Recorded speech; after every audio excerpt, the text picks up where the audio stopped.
Hey guys, it's time for chapter 10 of Day of the Dragon King. This is our last chapter, and it is called The Ancient Legend. Jack opened his eyes. He was wearing his own clothes and his sneakers. The cloth sack had turned back into his backpack. "Welcome home, Master Librarian," said Morgan. She stood in the treehouse, smiling at them. "Hi," said Annie. "We brought you the ancient legend," said Jack. "Wonderful," said Morgan. Jack reached into his pack. He took out the china book. Then he pulled out the bamboo book. He handed them to Morgan. "What's the legend about?" said Annie. "It's called The Silk Weaver and the Cowherd," said Morgan. "It's a very famous Chinese tale."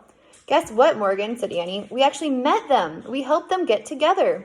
"Oh, did you?" said Morgan. "Yes," said Jack. "The Silk Weaver's ball of silk saved us." "What does the legend say about them?" asked Annie. "It says that long ago they were heavenly beings who lived in the sky," said Morgan. "When they came to Earth, they fell in love."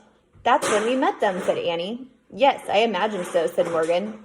"The book you brought back tells about their happiness on Earth, but I'm afraid a later legend tells us that when they returned to the sky, the king and queen of the sky separated them by a heavenly river called the Milky Way."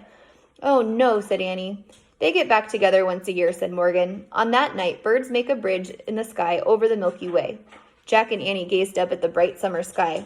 "Go home now," said Morgan. "Come back 2 weeks from today. Next, you're going to find a book in the country of Ireland over 1,000 years ago." "That sounds like fun," said Annie. Morgan frowned. "I'm afraid it's a very dangerous time," she said, "for Viking raiders often attack the seacoast." "Vikings?" said Jack. He had had enough danger to last a long time. "Don't worry about it now," said Morgan. "Just go home and rest." Jack nodded. "I'll try," he said, pulling on his backpack. "Bye," said Annie. "See you in 2 weeks." "Thank you for your help," said Morgan. "Anytime," said Annie. They headed down the rope ladder. From the ground they waved to Morgan. Then they started for home. As they got to the edge of the woods, Annie stopped. "Listen to the crickets," she said. Jack listened. The crickets' chirp sounded louder than usual. "Their ancestors lived in the time of the Dragon King," said Annie. "Oh, brother," said Jack. "Right now the grown-ups are telling the little crickets a legend," said Annie. "Yeah, sure," said Jack. "A legend passed down from their ancestors," said Annie. Jack smiled. He didn't want to admit it, but the cricket noise did sound like storytelling. He could almost hear them saying, "Dragon King, Dragon King, Dragon King." "Jack, Annie," came a voice. It was their mother calling them. The spell was broken. The cricket stories were just plain old cricket sounds again. "Coming," Jack shouted. Jack and Annie ran down their street and across their yard. "Did you have a good time in China?" their mom asked. "It was pretty scary," said Annie. "We got lost in a tomb," said Jack, "but we were saved by an ancient book."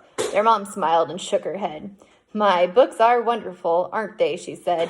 "Yep," said Jack and Annie, and they followed her inside. Sorry, there was no pictures in that one, but that's the end of the Day of the Dragon King. All right, boys and girls, I'll see you later. Bye.